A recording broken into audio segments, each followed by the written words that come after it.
Please subscribe to my channel. She stumbled through the front door that morning, wobbling with each step, the scent of alcohol clinging to her.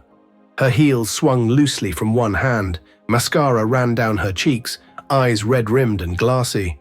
"Don't ask me anything, it's none of your business," she slurred, words jagged and biting. But the moment her gaze fell on the living room, her fragile facade shattered. She froze, jaw slack, as though the very air had knocked the wind out of her. And then she collapsed to the floor.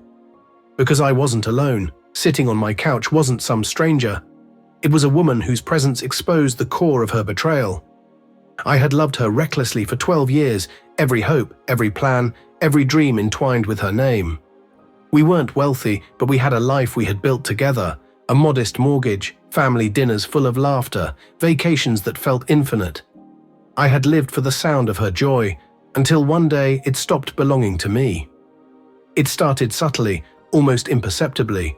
Late nights at work, weekends away with friends, calls abruptly cut short when I entered the room. But it was the look in her eyes that finally broke me open. The flicker, the absence of recognition. I told myself it was stress, that life was pulling us apart, anything but the truth. The truth struck me like ice at 2 a.m. when her phone buzzed on the nightstand while she showered. It wasn't curiosity, it was instinct. I saw his name, the strings of messages, whispered promises that she had once whispered to me. A part of me died quietly in that moment. I didn't explode in anger. Rage is loud, revenge is patient. I mapped every lie, every secret meeting, every hotel where she thought she was invisible. I collected evidence meticulously. Screenshots, photos, receipts, digital breadcrumbs of her betrayal. I didn't confront her yet. Strategy demanded silence.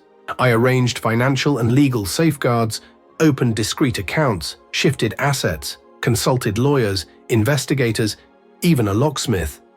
All while she kissed me goodbye to meet him. I stayed calm, letting her inflate her illusion of freedom. The higher she flew, the harder she would fall. The woman on my lap that morning wasn't random. She was the wife of the man who had captured my wife's wandering heart.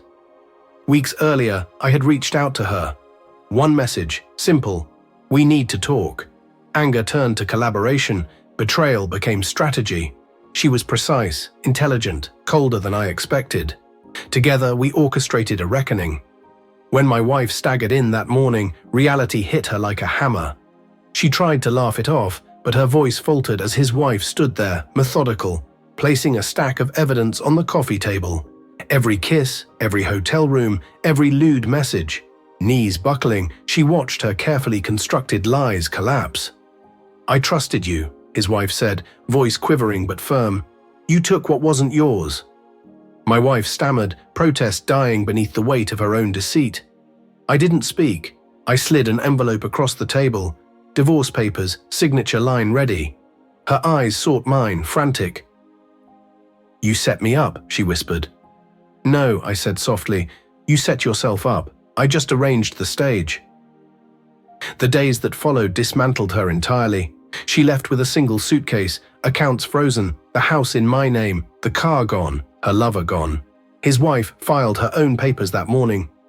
He now wrestles with fragments of custody and a ruined reputation. She had burned it all herself. I only handed her the match. Weeks later, she returned, eyes hollow, voice trembling. She begged for redemption. "Please, we can fix this. I'll change." She looked like a stranger wearing the skin of the woman I once adored. I studied her quietly. "No," I said, "you had your chance. I gave you everything. You chose to throw it away." And with that, I closed the door. Tender, final, absolute. Sitting in the quiet house she once called home, I feel no bitterness, only clarity. Love teaches harsh lessons. It isn't about clinging. It's knowing when to cut the rope and let the betrayer fall. That morning, watching her crumble beneath the weight of her own lies, I understood the true nature of revenge.